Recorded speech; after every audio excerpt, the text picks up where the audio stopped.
le parc de Chênes, c'est 700 hectares qui rassemblent à peu près toutes les richesses qu'on est en droit d'attendre d'une zone aussi riche. On est un peu à la croisée des chemins dans ce territoire. Une zone attractive à bien des égards, mais également attractive pour les malfaiteurs. On a de la petite et moyenne délinquance, mais on a également des malfaiteurs de haut vol, organisés, structurés, et qui arrivent à commettre des vols avec effraction, des vols avec violence, des vols avec armes.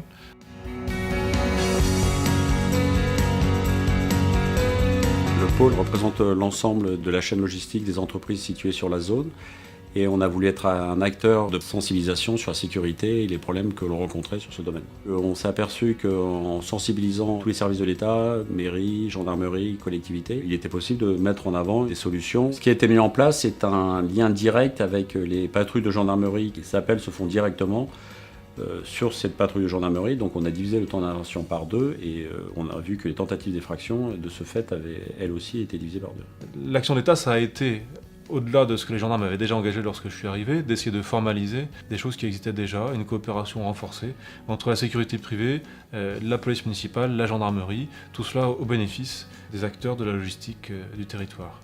Unis, nous sommes plus forts, y compris lorsqu'on est un acteur privé. Il faut donc que les acteurs de la logistique s'unissent entre eux pour être plus puissants et pour être plus efficaces pour leur propre sécurité. Et ça, ils peuvent le faire en participant aux travaux du cours de sûreté des plateformes qui travaillent spécifiquement sur cette thématique-là et en adhérant évidemment au PIL Sécure qui leur permet de partager et de mutualiser des moyens de protection pour eux-mêmes et pour leurs biens. PIL Sécure est une association loi 1901 qui regroupe 14 entreprises et qui couvre 400 000 m² d'entrepôts dans le parc d'activité international des Chênes.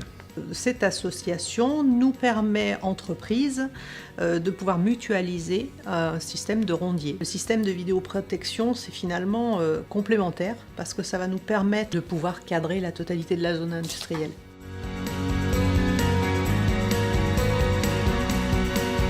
La CAPI s'est saisie de ce dossier parce que nous travaillons en relation étroite avec le monde économique.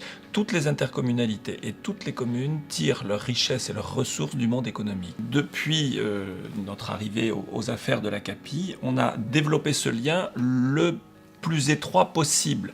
Nous visitons régulièrement des entreprises. Quand nous les visitons, nous leur posons la question « Que la CAPI peut-elle faire pour améliorer votre fonctionnement sur le territoire dans le cadre des compétences qui sont les siennes ?» Dans ce cadre-là est arrivé le sujet de la vidéoprotection au niveau de la zone économique de Satola-Sebon, Saint-Quentin-Falavier, puisque c'est la zone la plus vaste sur notre territoire.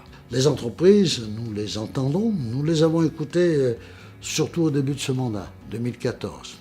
Il a fallu bénéficier de l'expertise des forces de gendarmerie pour nous indiquer quels seraient les points où il serait judicieux d'implanter les caméras. Et puis, comment faire ça pour l'ensemble des industriels de ce site s'ils n'y participaient pas? C'est cette rencontre à 3 qui a permis de faire aboutir ce budget. On est plus que satisfait de ce projet puisque le nombre d'adhérents sur l'émanation qui est PIL Sécure ne fait que croître et donc le nombre de mètres carrés protégés de son côté aussi augmente.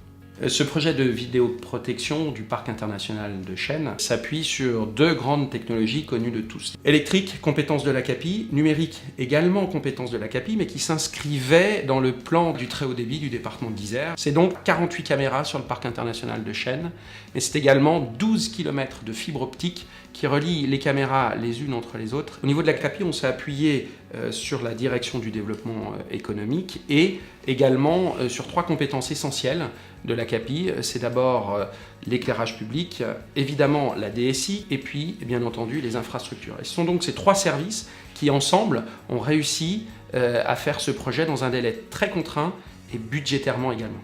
Ce projet s'inscrit directement dans les compétences des communes. Et Satola-Sebon et Saint-Quentin-Falavier se sont inscrites très naturellement dans une démarche de mutualisation dans le cadre d'une convention signée entre Satola-Sebon, Saint-Quentin-Falavier et également la CAPI, maîtrise d'ouvrage du projet. C'est ce qui a été mis en place donc, dans la mairie de Saint-Quentin, c'est le système de visionnage. La mairie de Saint-Quentin donc finalement regroupait l'ensemble du réseau fibre optique. Donc c'est pour cette raison, ces 2 raisons particulièrement donc, que la mairie a été retenue. La responsabilité donc, de la sécurité ne peut pas se déléguer, donc il est obligatoire que ce soit sur la commune de Saint-Quentin. Sur sollicitation finalement de la gendarmerie, donc, notre police municipale visionnera les images et le transmettront à la gendarmerie.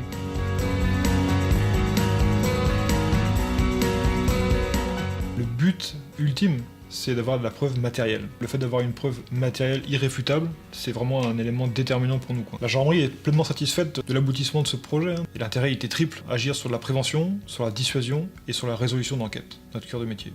Alors je pense que la mise en place de cette vidéoprotection à grande échelle sur la zone des chênes nous permettra, à moyen ou court terme, de réduire tout simplement les atteintes aux biens dans le secteur.